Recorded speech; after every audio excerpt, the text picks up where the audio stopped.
Top of the morning to you. Gonna give you a little update on the chicken area real quick.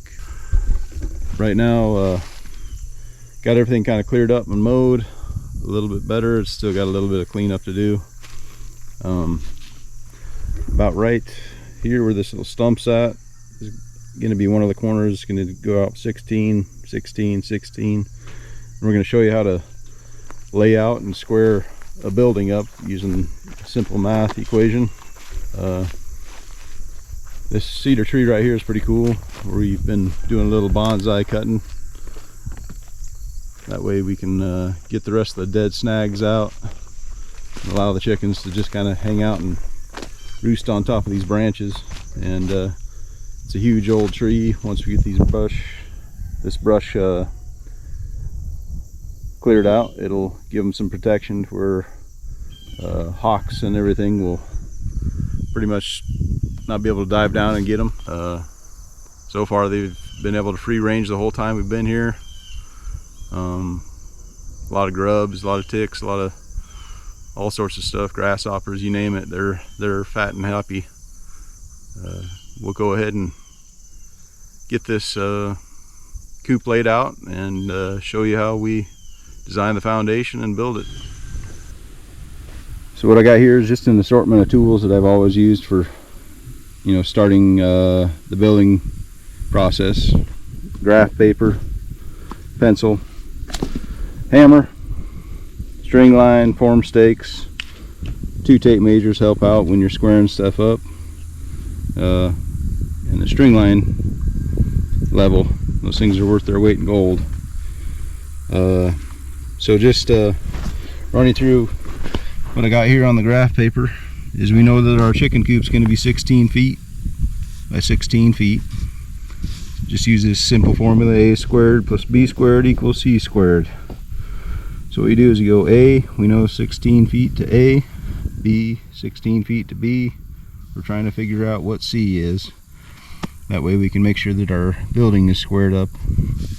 So 16 feet times itself plus 16 feet times itself equals 512.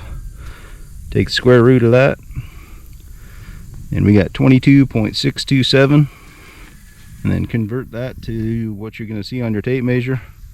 We got 22 feet 7.5 inches. So that's our distance that we got to measure from stake to stake diagonally both ways. That way we can make sure that it's perfectly square. Alright, so we got a stake in the ground there, stake in the ground there, and 2 stakes in the ground right here. So this stake off to the left here is kind of just eyeballing 90 degrees off those other 2 stakes. And so you can see how far off we were. Once we measured 16 between those 2 stakes and 16 between those 2 stakes, we decided to do the diagonal measurement and found out that we were that far off. And so it's always best practice just to get your 2 in the ground, make sure your third one's right, and then you can measure 16 and 16 and then check the other way, and you're squared up.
All right, so we got our 4 corner stakes roughed in. We're gonna double check diagonals real quick to make sure that our measurements are right and everything is square. And one thing I wanted to pass on was, usually when I measure long distances or even short distances, like on your tape measures, you kind of get bad ends, kind of like this one. Or even if you have a new end, there's always a little bit of play, which could be an 1/8 inch, 1/16 inch, 1/4 inch, depending on how worn your tape measure is. So I always just made it a habit when I started construction when I was really young, and just always measure off of the foot and then add a foot to your distance that you need, so that way you get a little more accurate measurement instead of an end that likes to wobble to and fro. So we'll go ahead and measure our diagonals and make sure that we came out right.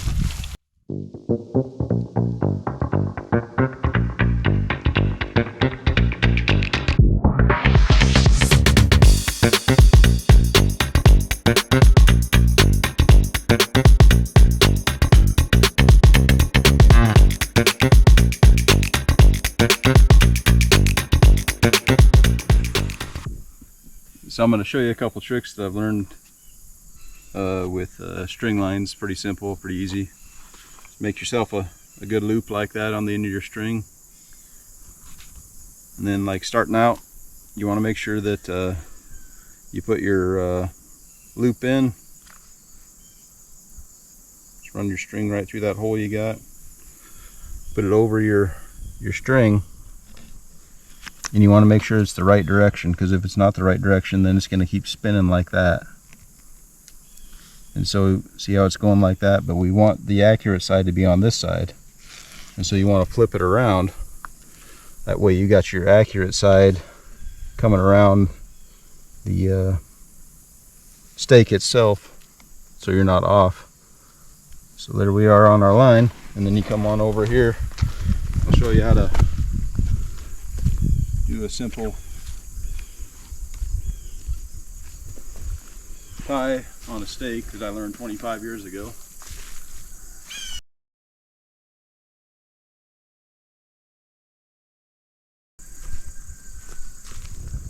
So basically you just wrap it around, because you want to be on the outside, not the inside. Wrap it around, give her 2 loops, and this you can pull and tighten up. Give her 2 loops. And then grab your string and put it up over those 2, and then the friction is just going to hold it nice and tight. That way it's easier to move it up and down if you want to. You don't have to fumble with tying or anything like that. Just bring her down, pop her up, and it'll stay. The power of friction. So I got a can of inverted spray paint. What I'm going to do is I got the string lines not level right now. They're just running along the ground. And after you get those on the ground, just kind of like a chalk line, just give it a snap. Make sure it's not hugging any twigs or grass or anything, and it's just going straight. Because it's kind of tough to judge the lines and everything when it's on the ground. So what I'll do is just shake it up, spray paint on the outside of the lines. That way I can take the string out. I've got my perimeter already marked, and then I can put in my level lines and start stacking stone.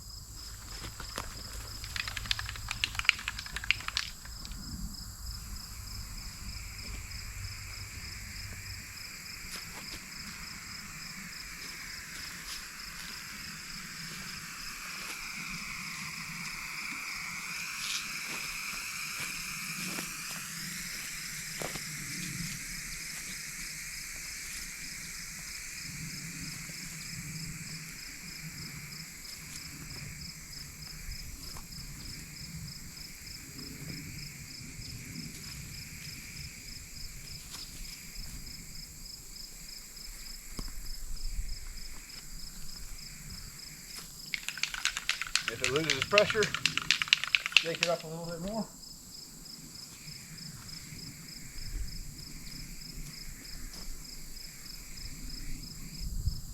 And there we are, nice square.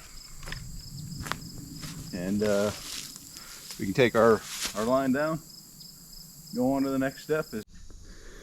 All right, here we go. Got our lines painted, and we've been busy hauling rocks.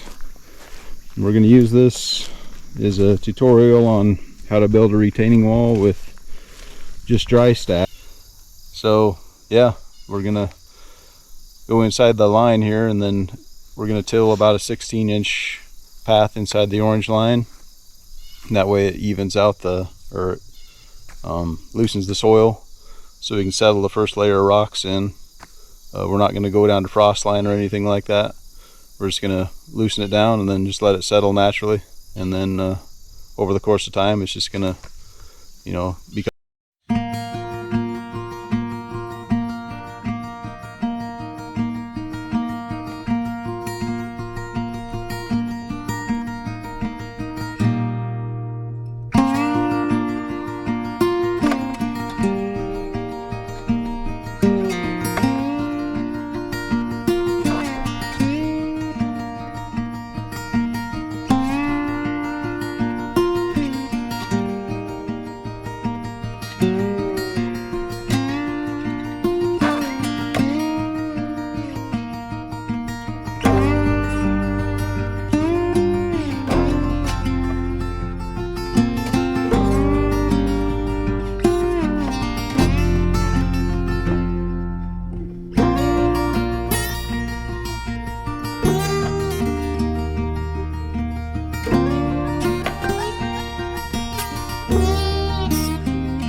This isn't a cinder block wall.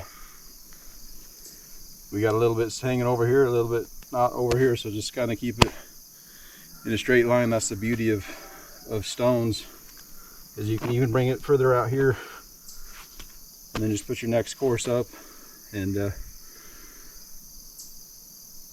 it'll all work out. Your next stone, find the one that's going to probably fit. We got a little bit of a ledge here, so I'm going to go ahead and, I saw this one, I'm going to go ahead and grab this one, stick it right underneath that ledge right there.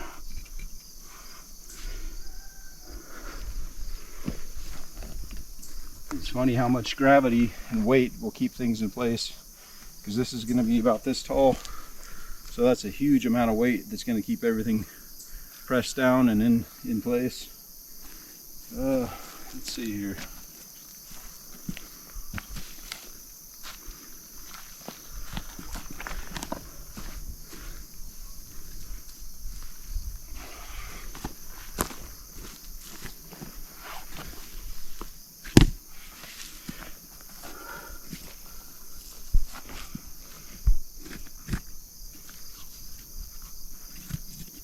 I got old buddy over here. He's got some muscles. Come on over here, buddy. Come over on this side. I want you to tell me how sturdy these rocks are here with no mortar. That's pretty sturdy. Now once we get other rocks in there to wedge it in there, so you can have like these ones that look like they're good for nothing. And they're not going to be exposed to anything. And how buddy, when he pushed on it, it went that way. Mm-hmm. But the more rocks you put back there, it's going to stiffen it up. And like when you stack it higher, it'll the rocks on top will help stabilize it. Yep. It's perfect. And you just try and get them in as close as you can, and then these little voids all the way through here, find smaller rocks, stuff them in there, and before you know it, you got a wall that's pretty dang strong, that costs you a little bit of time and some sweat. Oh.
So we're going to go ahead and throw a couple more stones down, and we're going to call it a night, and we'll pick back up tomorrow morning. Get you on the next one.